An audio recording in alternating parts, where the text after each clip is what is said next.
Bonjour à toutes et à tous, bienvenue sur votre télévision numérique Alidé TV. Comme vous le savez bien, ici nous parlons de la culture et tout ce qui a rapport avec l'endogénité africaine. Et comme vous le voyez, nous sommes devant le domicile de Daake Ndieglo, Sa Majesté le roi des jumeaux. Il traite justement toutes les questions liées aux jumeaux. Et aujourd'hui, nous parlerons bien sûr des jumeaux. Quels sont les pouvoirs des jumeaux? Combien sont-ils et comment est-ce qu'ils viennent dans une famille? Et quels sont justement les rôles des jumeaux quand ils naissent dans une famille? C'est justement les interrogations auxquelles nous allons tenter de répondre dans cet élément avec bien sûr le roi des jumeaux, Sa Majesté Daake Ndieglo, et quelques parents de jumeaux et aussi des jumeaux que nous allons interviewer tout à l'heure dans ce mini-magazine. Nous allons typiquement nous intéresser aux bienfaits des jumeaux, leur rôle et quels sont les types d'aliments qu'il faut offrir aux jumeaux pour avoir leur bénédiction.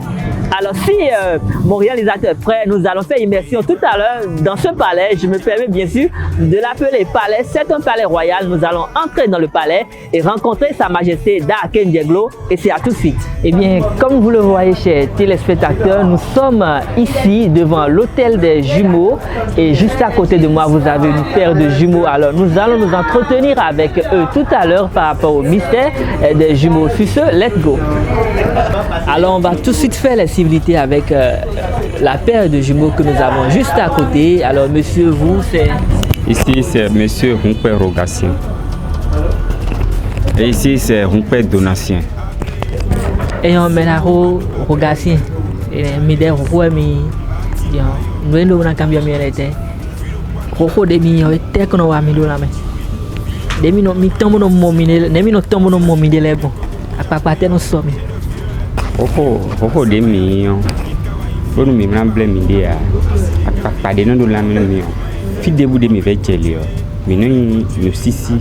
no kundeji. No zero tenda ho.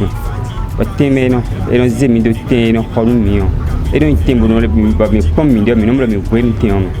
Nde mi no mo mi de su do mi wole.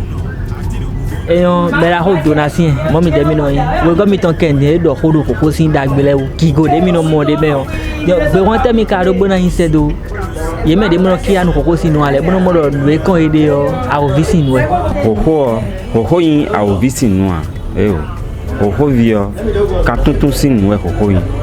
Ayi mende hoto ayin akabi ho no kabi ho vi.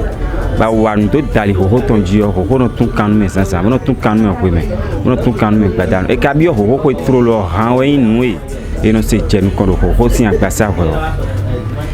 we wa ba mi ja we dugbe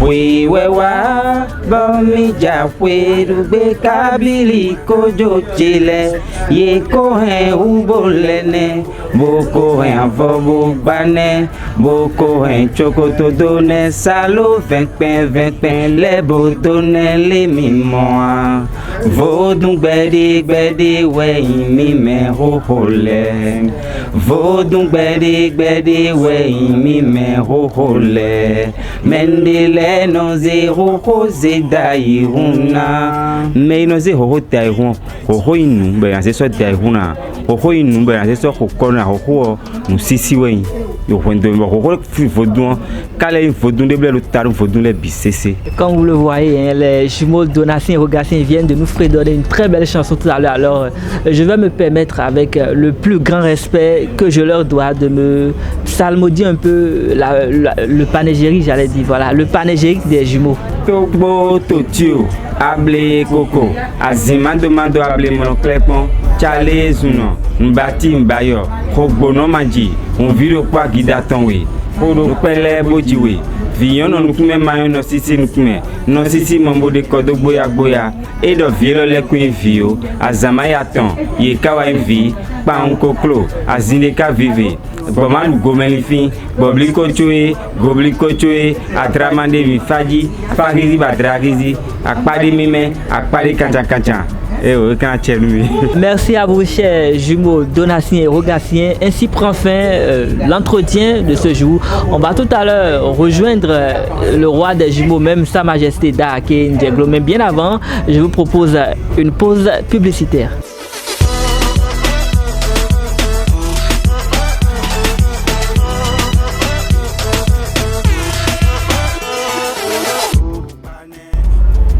que il gros plaisir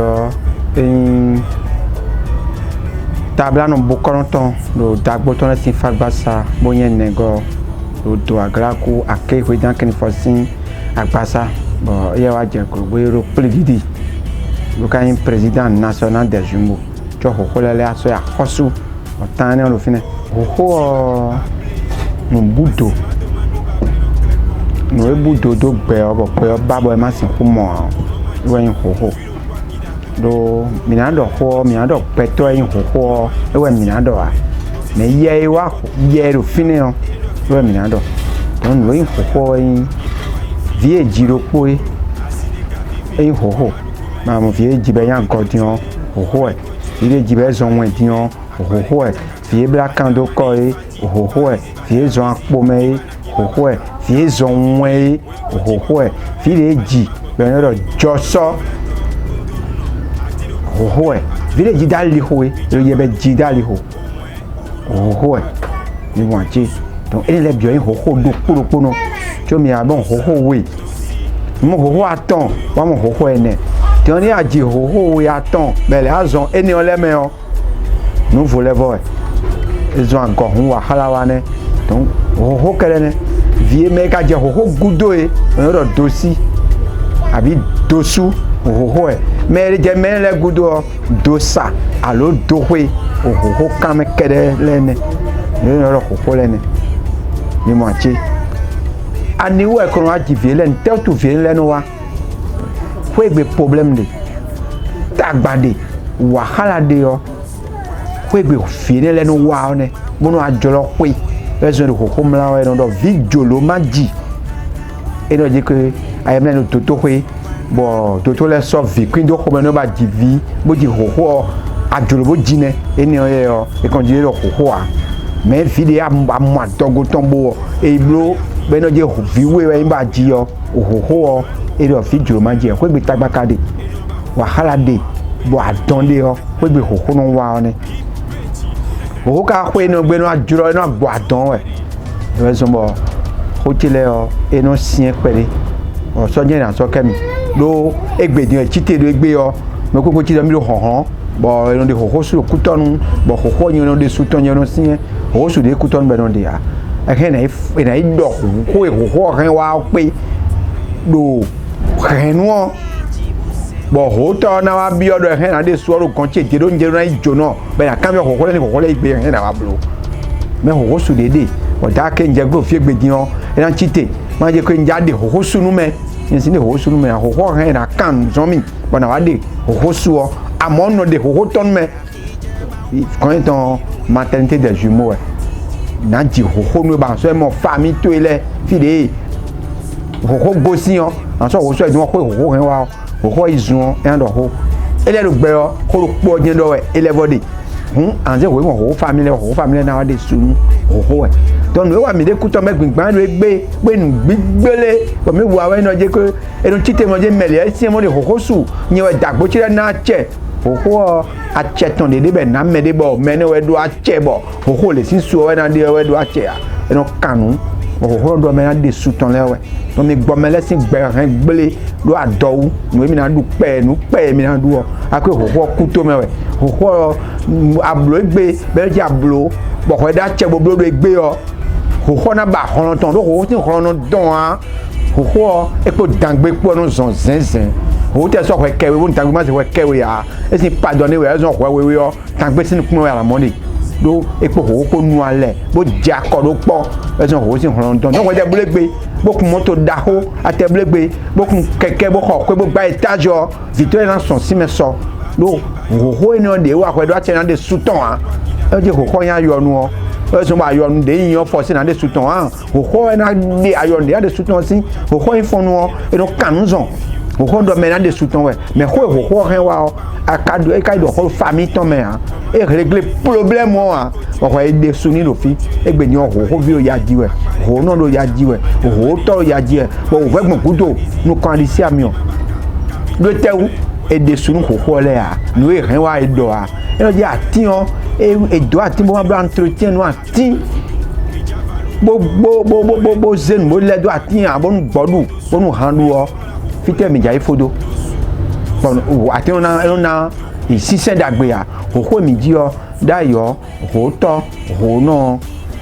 eno vo bon me da nu ho to ono me so kan jo no ho no ni ho den mi su mi mo ho to ni ho den mi egbedi on ho no le ze àwọn eton do do nba bra da tin gba ko bo wuru le do kaka bo àwọn to so do do che a ho na pon menu yi wo fifa àlàáfíà na wa bonu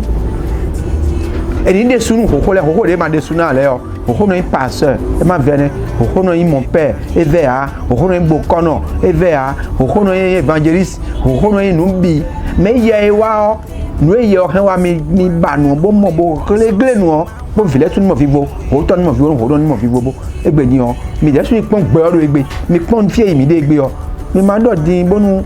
hon pe ma po be dido ni a bonu ami san le po hon pe do ni ho wo ten si un mi pon ho gbon fi bi egbe ni ho de ko de gbon nu glo o kame gomele bi fon egbe ni bi ho ji e pe da ja pe egbe ni ho po e me do ache bona ji ho le o yo me e so ache na me de se ache na o ele han na ji ho bí ma ṣe ache me de ame o e sin ji ho a lo egbe din o ngodo wa yi ho le bi we do na yi ho le ngo le da yi do kan de nu page di o me no ho de ko de bo ho bi e we e do na yi me fi de yi o de bo fe wo we no e do code ni won we zon akpo me we zon agoso e yan ne we no sun gbon me no pla ne kun pla gbon ndo yin we ni mo ache da ke ri do mi kenkan bo jo nu inu no do nu no le bo ni blo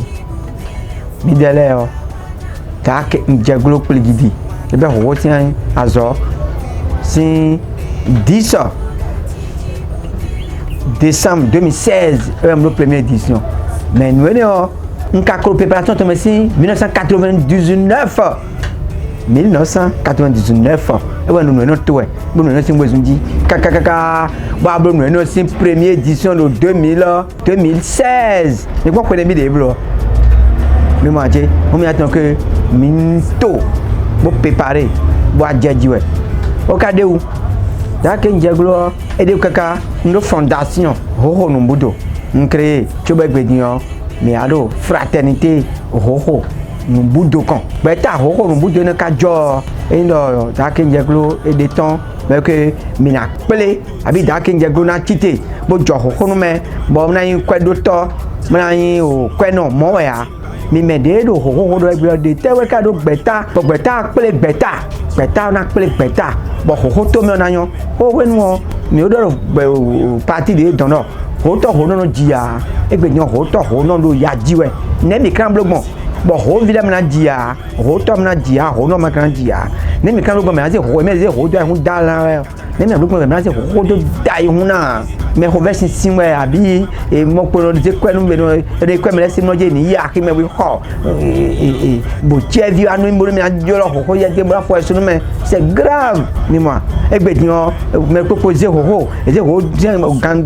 ta te da alors ta bonu bi ogmo akime o feme o ba me ho no bi on gbon ba me we afite mi ka sele be je kan me je ho ni bi on no ba me fite mi ka se je ho ni bi on no ho ya li ho no me ma je ni bi on no feme ne Dion hono bon ba me ko honto alipa mo bionu ho zunde tele meton le mi de mi babo ni ati menu mi ho eno bio endo ni wala kinu mi ba ye ka fi na wala kinu ni yo on le kan mo ho no do e ame gbe dion mi amoje le kun so mo bo des autres bio ho to me bo de o to gami ton sisi jeha e sonu so yin kai me po won kai olon dion ho to me ra bio bo ho jinu me le bie be yin fa gbe din eyan pele gbe din ho je mo me le bie be ho jinu ya des autres bo me think be ka bo sin sen gan ye pele we donc fraternité ho no budo wa jodo egbe bodo installation le blo 12 département mi do me ko coordinateur le installé we yan installé coordinateur 12 département dans le coordinateur na installé combien on a installé arrondissement là arrondissement a installé quartier là do ho en vodun a e ji ho e bo vodun ka nu kon ho a nde bu ka do ho so ho a be gbe ni ka ho do hun dana we hoho le ka bioro ta ke njeglo no nu kono mi bonu azo mi ton eni wa do sroton ami kade o si 2016 10 décembre 2016 da ke njeglo première édition lo nka oblo to fi gbe din kaka je fi gbe o eni bo hwe deboa eni bo hwe ya ni aro ho to me gbe me te ati hoho gbe mu dogbe me de le cho da ton le ko dewu cho da ke njeglo wa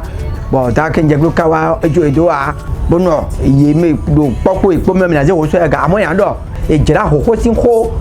bo je hoho daga o ndoje aken jeglo pelgidi ewe ze bo ka décourager ka je fi mi de fi gbe wa e ka vivi mo me bi ze hoho sin ho egbe bo dudu ero kudo nu kan si ami o e vivi nu mi amo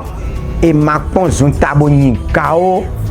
e ma into ya yin ho to alo yin ho no alo yin ho vi ewe zon bo nu ko to na mo a ta ke nje ka wa bi egbe dinu je ke hun to we ewe de do egbe bo hoho jiji o e sin de me bo hun le de kan ni bio fotu mi ton se je ha tron sin to me o no ton le se ho to hun dana we o do jije na we so pe ya est-ce que mi de so no wa mi de o mi ka kin pon we a no wa mi de o mi ka no le pon we a mi no pon we a mi na du no po y mi na yan do gbe o se kan yan ho mi de a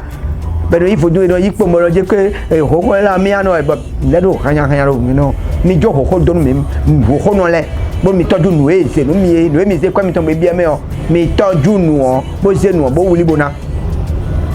gbogbo geduda parce que gedune da ken jeglo plegidi wa di don mi e do gbe do jele mi kenken viwe mi yin gbeto mi yin be ji e ma so mi do da hun afi mi da hun je o epe don sin de wa hoho to me a hun jenu kan hun le biton hoho e begbe jon hoho ka yin ai hun danu ndo ma sonu mi sin fi egbe din lo jele fraternité hoho nu budo jo e jona to nu gege e do jona bo mi na pon me yin miano le bo do to kon tu me fon le wa no tabi emele o est-ce que mon je ro nu o sinu wa gbon mi amo a abide mi pa bono pa ka ja ton ho lo e klo mi si donje mi aje ho do du na ni comprend bo kaka je aje ho e on dasina o to so gbe ami kenken mi jonu mi na do mi wulo da yo fi mi ton le asimi ton na du se ouvert ton so ainsi s'achève ce tout premier numéro de votre émission sur les traces de nos ancêtres. On abordait tantôt la question liée au mystère du pouvoir des jumeaux. C'est une opportunité que vous offre la nouvelle chaîne télé numérique Alida TV. Prochain rendez-vous le 1er septembre prochain. C'est une tournée qui se fera à Soaba. On va aborder justement la question des jumeaux et ceci à l'occasion de la fête identitaire des jumeaux de Soaba. On sera accompagné de Daake Ndiaglo ainsi que plusieurs têtes couronnées du Bénin. On va parler des jumeaux justement et bien avant l'échéance, nous vous proposons de suivre les témoignages de quelques-uns, de quelques citoyens qui ont engendré des jumeaux. Quels sont les bienfaits qui sont issus de cette arrivée des jumeaux dans une famille? On va aborder la question tout à l'heure, juste après ceci.